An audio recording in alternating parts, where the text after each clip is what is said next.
Kuidas sulle mu fossiilid meeldivad? No vähemalt mõned on veel mitte kütuseks saanud. Jah, vahetult enne, kui nad said naftaks. Üks asi küll, meil on mitu asja, mis meid seob. Üks on see, et me kõik oleme olnud koduarrestis peaaegu kuu aega ja hakkame kaotama mõistust. Ja kui me tavaliselt olime kolmapäeviti kell 6, kus see salvestus toimub, olime trummiproovis kuskil Tartus, siis nüüd ei ole seda olnud pikalt. Ja nüüd on nagu käed sügelevad, et teha midagi. Ma leidsin siit majast, kus ma elan, leidsin ühe vana trummi, olen seda tagunud oma ette. Aga see pole see.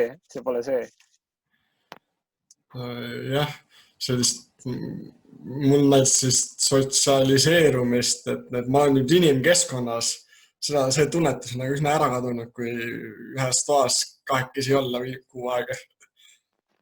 Jah, et siis selles mõttes on harjumus on raske kaduma, nii et tuleb ikkagi kokku saada. Ja kuna me mõlemad oleme keskkonnateemadel tegevad erinevates vormides, siis võib-olla meil on palju rääkida. Üks, mis juhtus viimati, oli see, et nii mina kui sina sattusime Friends of the Earth Europe ehk Eesti Rohelise Liikumise katusorganisatsiooni ühel webinarile, mis toimus 2 korda. Nii et me olime erinevatel webinaridel, aga samal teemal, mis ongi siis sellest, et milline on järgmine 5-aastaku plaan sellel keskkonnaliikumisel, et tegeleda mingisuguste süsteemimuutustega. Et see tundus nagu väga huvitav pealkiri ja siis mina läksin ja siis sina läksid ja siis me käisime ja siis me pole omavahel rääkinud, et kuidas oli, nii et praegu ongi see võimalus, et siis rääkida. Ja, mis me oleme märganud, mis on muutunud. Kontserdid on tasuta veebi vahendusel. Varem maksid 50 € kohale minna, nüüd saad tasuta omas kodus. Oma moodi luksus justkui. Kuigi me oleme teineteisest kaugemale jäänud, siis oleme õppinud seda interneti kaudu lähedust hoidma või nagu seda ühendust hoidma teineteisega.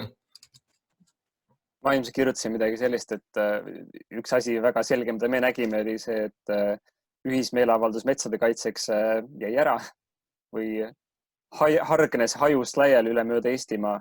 Et see on väga selge nagu piirang, et ei saagi enam kahekesti kokku saada kuskil, sest kohe on seadusvastane. Jah, kliimaaktivistidega meil oli pikem suuremat sorti ikkagi aasta tähistamine, et aastaga kliimasteike, aga siis jäi ära 15. märtsil.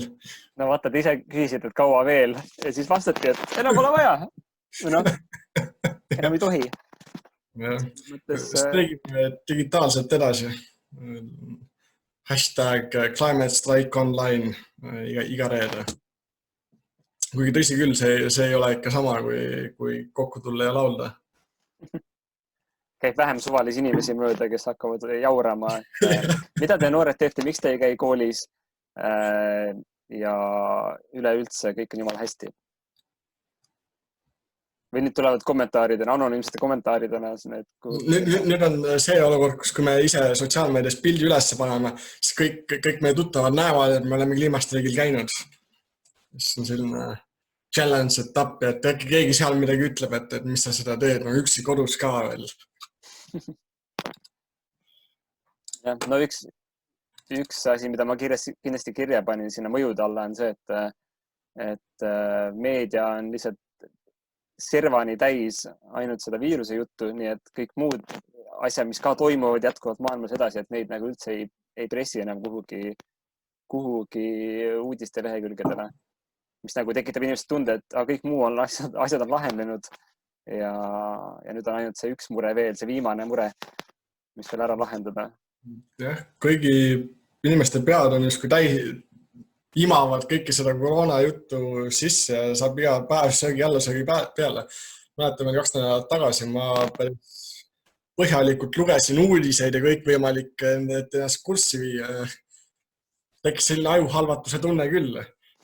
Selle nädalal ma olen nagu teadlikult väga hoidunud ja meeleolu on kohe kuidagi lõbusam ja saan aru, et mis ma nagu ennast ikka hirmutan. Aga teised jah, ikka kadunud areenilt. No ma olen oma peas mõelnud, et peaks üks artikli kirjutama, kus sa võtadki kõik need koroonaterminid, mis on inimestel täiesti nagu perfektselt teada, peas selged. Inimesed on õppinud neid nädalaid, kuulanud iga päev kell 12 mingit eriteadet selle kohta.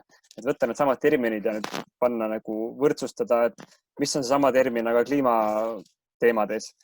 Et kui sul ongi see flatten the curve on ju väga hea, me mõistame, mis see tähendab viiruse mõttes, aga nüüd võtame sama asja ja paneme siis nagu kliima ja emissiooni võtmetes, et näed, meil on siin väga kõrged emissioonid on ju, siin on see planeedi nagu taluvuspiir, me lähme sellest üle, väga halb, aga me peaksime nagu jääma alla ja minema maha.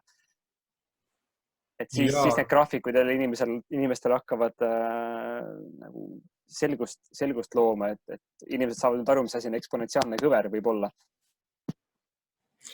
Ja igatahes selle väikse lehekese peale, mis seal töötoas oli, seal olid slaidid, mille peale sai igaüks oma selle kollase sticky note'i vedada, et see läks väga nagu servani täis seal erinevaid neid mõjusid, mida siis erinevad keskkonnaorganisatsioonid näevad praegu üle Euroopa. Oli positiivseid, oli negatiivseid, sa alustasid positiivsega, mis ongi ka väga märkimisväärne. Tõesti, inimesed organiseeruvad on ju selle kogukonna tasandil väga edukalt ja mõistavad, kui habras on see süsteem, milles on siiamaani elanud, aga siis on ka need negatiivsed nähtused, et millestki muust enam ei räägita ja on väga selge, et riigid juba nagu valmistuvad ette tulema tagasi kasvumajandusega veel vingemalt kui varem. Jah, paljude inimeste jaoks tähendab see sellist kohati isegi hästi lühikeses mõttes eksistentsiaalset probleemi, et nüüd tööl käia ei saa, palka ei saa. Mis ma oma eluga teen, et järgmine kuu on vaja üüri maksta, aga kurat seda raha ei ole. Ja isegi ettevõtetel ja riikidel on kergelt sarnane seis.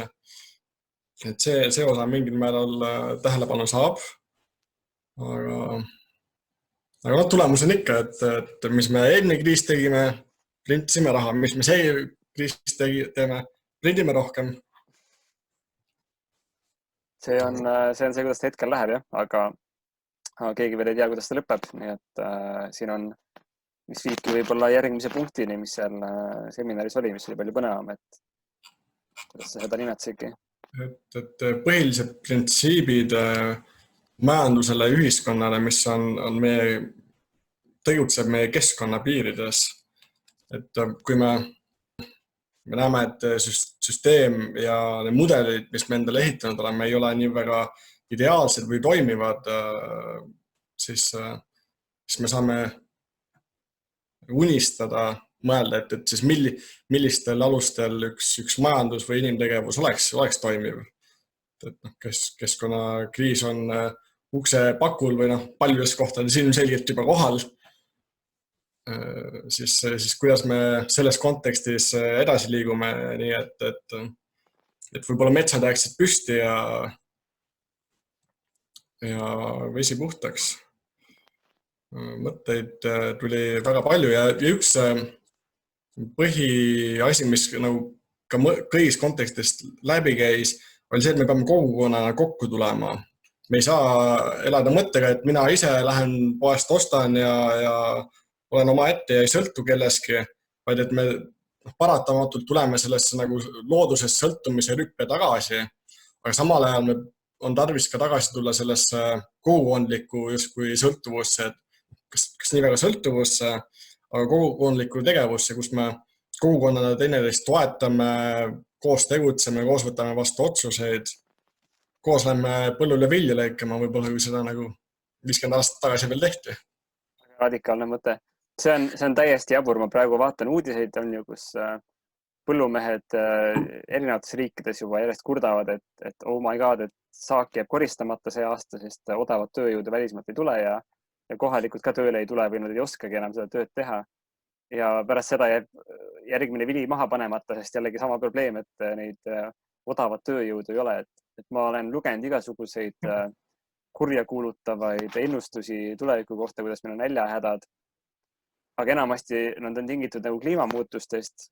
Kuskil ei ole kirjas, et üks variant on see, et inimesed seisavad põllu kõrval, kus on toit ja nad on mingid, ma ei korja seda. Ei, pigem suren nälga. Ma ei võta seda asja üles maast siit. See on ju mullane.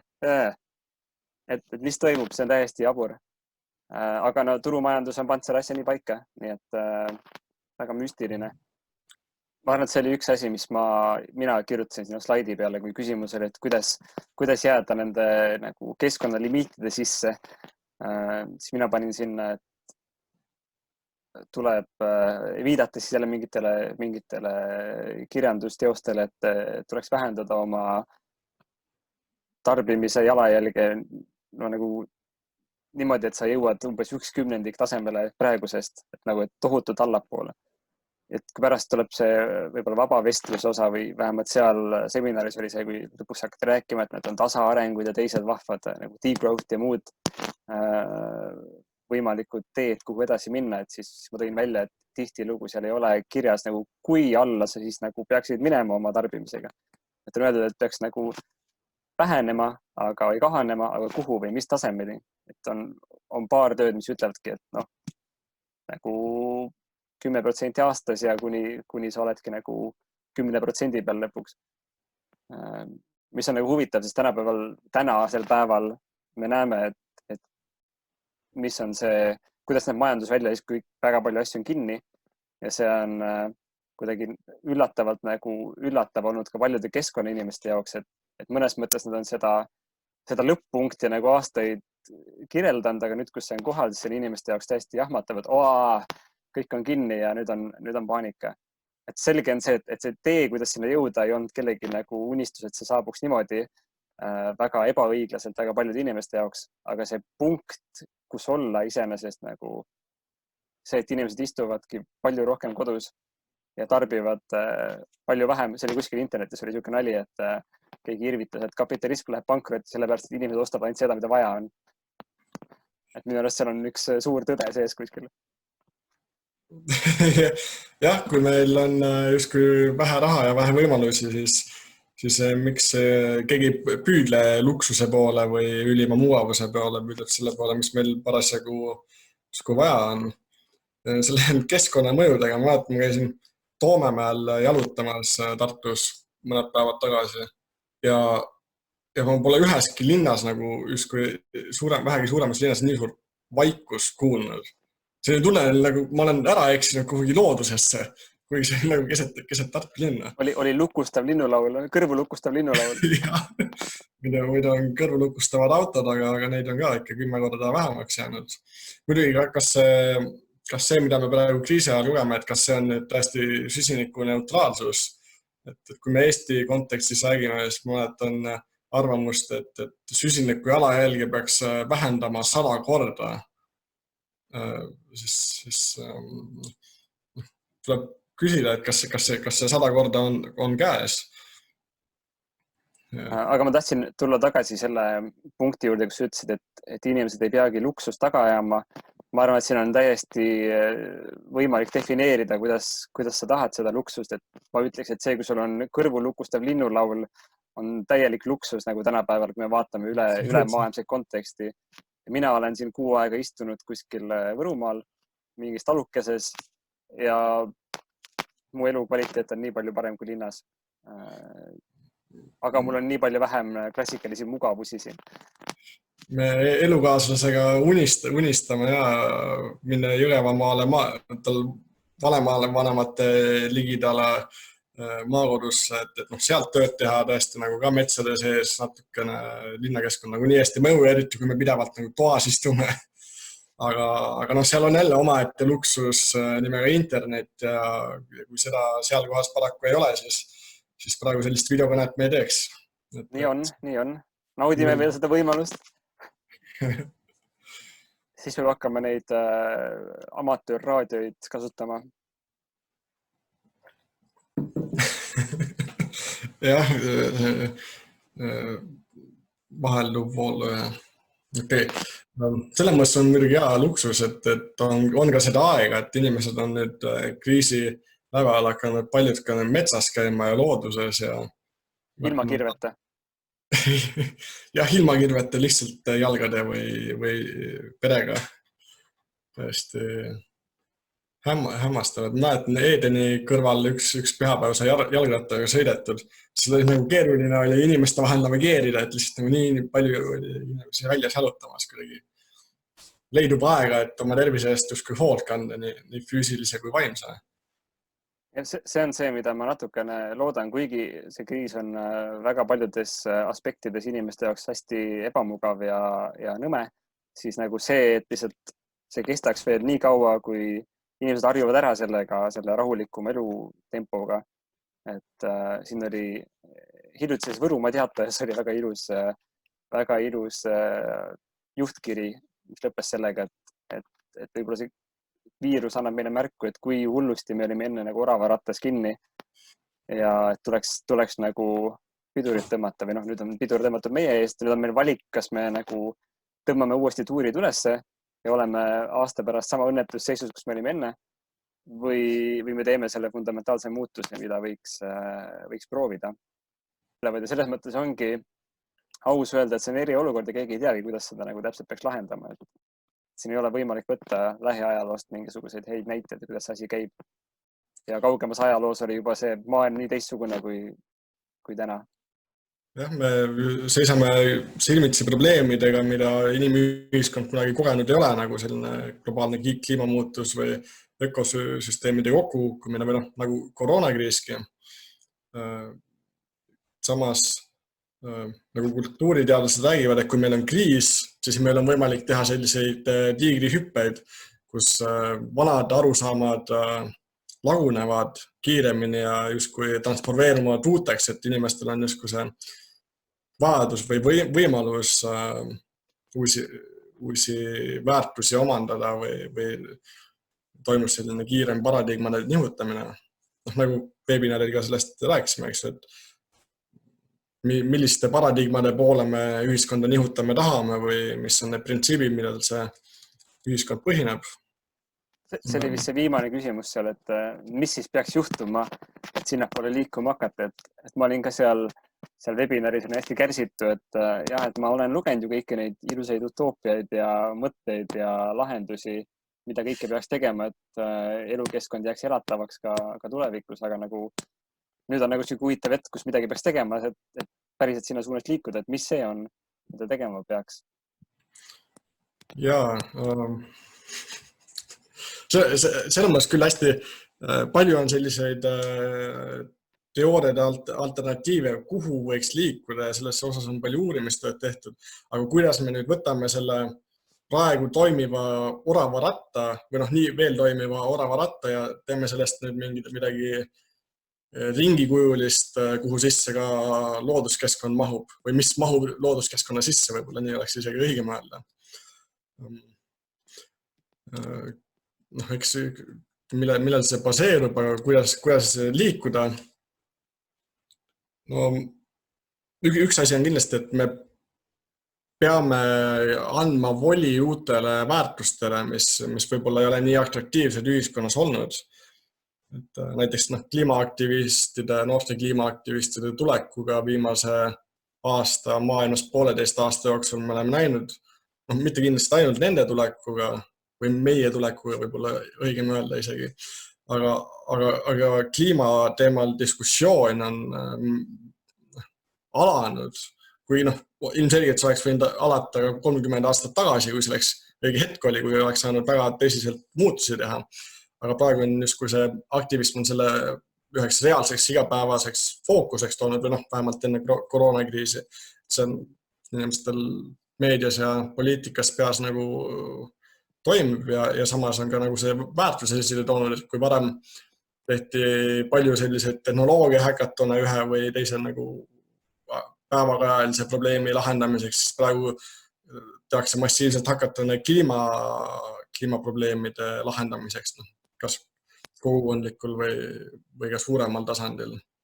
Aga et see võib-olla ma ei tea, mis sina arvad, kas see on nagu mõjutanud või kui suurel määral või mis need teised tegurid võiksid olla, et väärtusi muuta?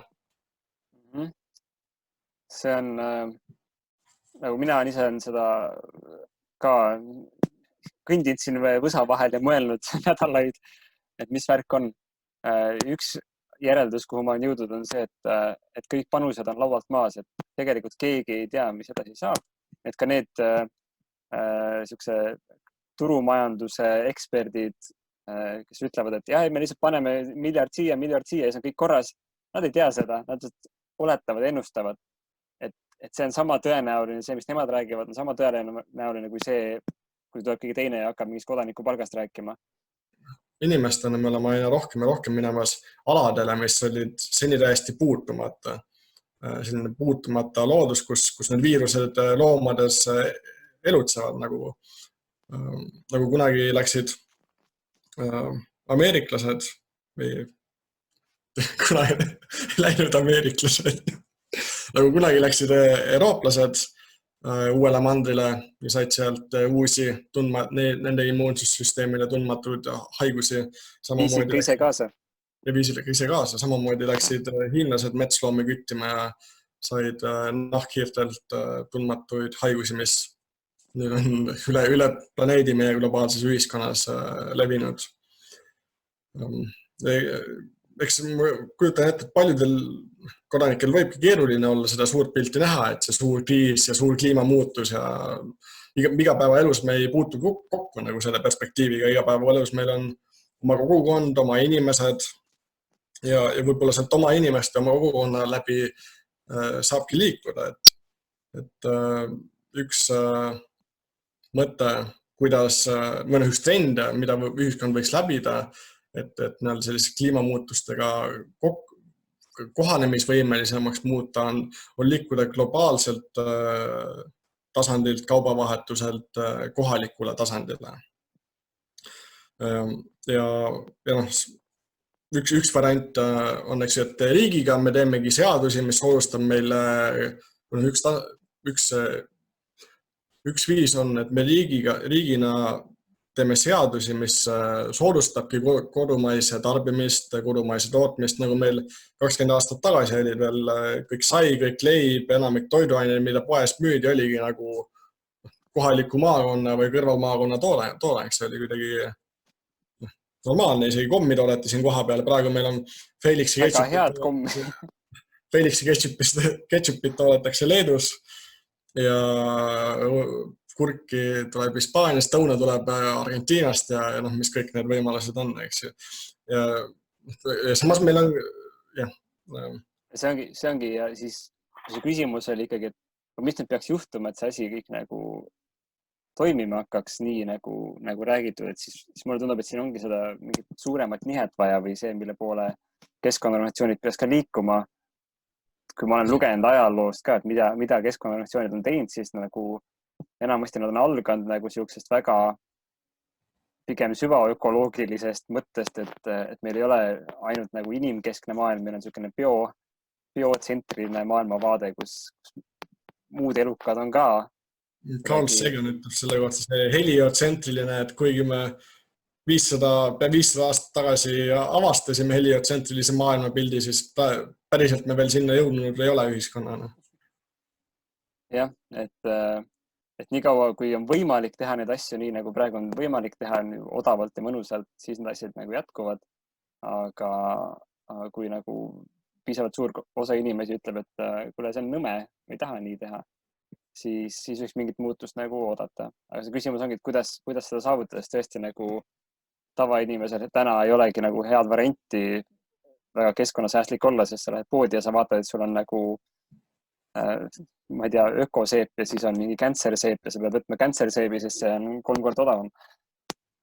Kõik 600 000 inimest Tallinnas ei saa Tallinna ümbrus ise nüüd oma aedvilju hakata kasvatama.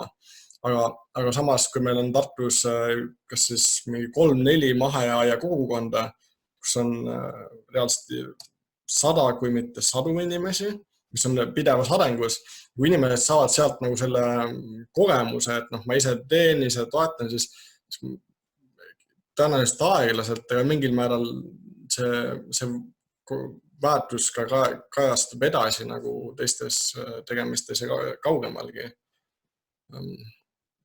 Aga noh, jah, see on selline pikaajalisem protsess ilmselt ja see ei ole kindlasti kõigile vajalik.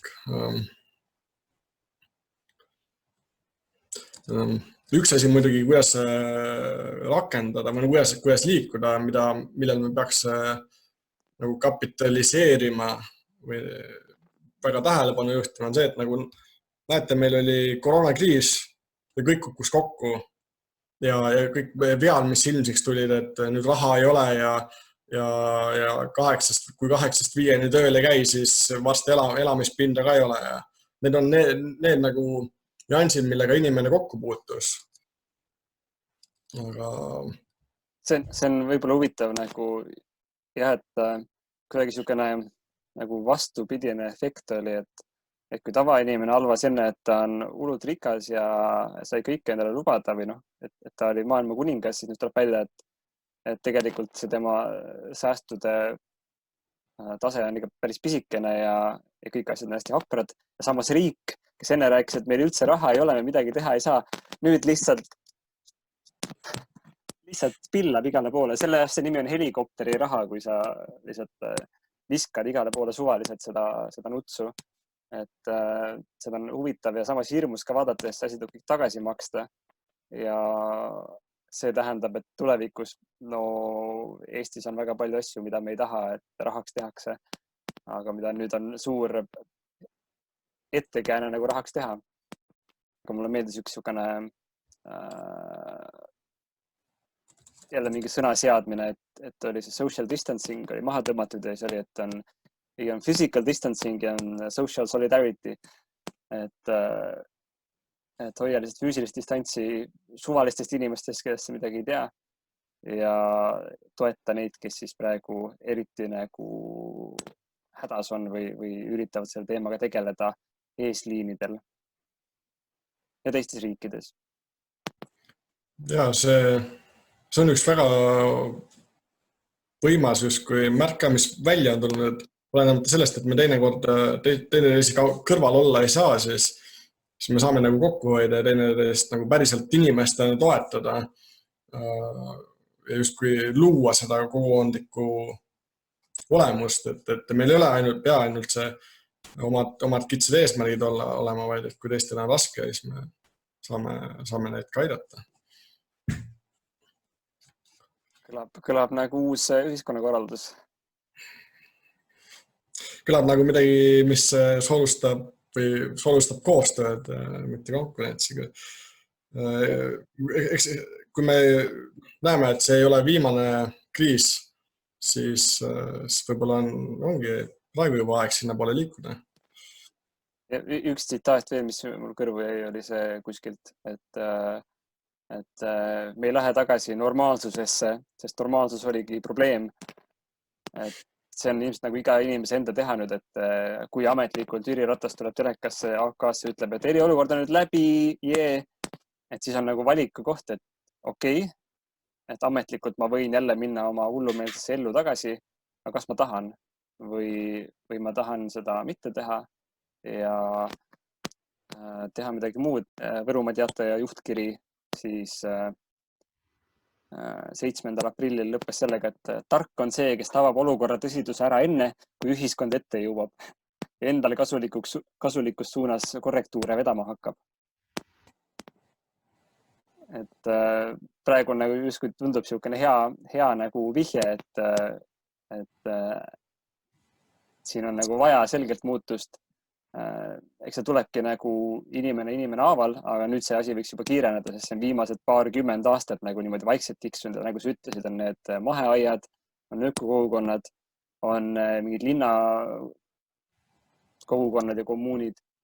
Et nüüd need asjad võiks saada nagu suure moo sisse, sest on näha, et riigi tasandil ministrid nagu ütlevad üks nädal, et sööge hanerasva ja järgmine nädal, et meil on kriis ja katastroof ja me keegi ei näinud seda ette, et need tüübid ei ole lihtsalt kõige pädevamad võib-olla. Jah, ja ega Friends of the Earth ei ole ainuke organisatsioon, kes praegu väga tõsiselt tegutseb selle nimel, et meil oleks nagu uut visiooni, kuhu poole koos liikuda ja võtta nagu parimat sellest kriisist justkui selles mõttes võtta parimat, et rakendada see vanke ette liikumaks elamisviisi poole, mis on pisut keskkonnasõbralikum. Elusama elukeskkonna poole. See kõlab hästi. Kas see võib olla meie podcasti pealkiri? Nagu mu vanaema ütles, siis selged silma, kerged kätt. Ja võib-olla praegusel olukorras veel lisaks, et tugevat tervist ja teravat mõistust. Et me lase kriisist võitu võtta nii füüsiliselt, aga ennekõike ka vaimselt, et ikkagi see hirm, mis paljudes olukordades on reaalne, me saame sellest kaugemale näha. Me saame sellele lasta mitte ennast võimust võtta. Järge lugege uudiseid, tehke midagi, mis te võib-olla rõõmu taob. Mingi istutage midagi, kus teil vähegi on nagu mulda, mingi peo täis vähemalt, lisake sinna mingi taim sisse, vaadake, mis juhtub. Äkki juhtub midagi head. Mingi psühhiaatrite juhing ütles ka, et praegusel raskel ajal ikkagi kodus nagu taimedega rääkimine on okei. Kui taimed hakkavad vastu rääkima, siis tuleb pöörduda spetsialisti poole. No, loodame, et sinna ei jõua veel. Infotelefoni number on ka internetis olemas, siis kogukondaitab.ee, et kui kellelgi on soovi rääkida inimesega, mitte taimega või seinaga, siis see võimalus on olemas ja tõesti on hoolivaid inimesi üle Eesti, kes solidaarselt soovivad aidata teisi. See on väga hea lõpusõnum. Lähme siis aitama.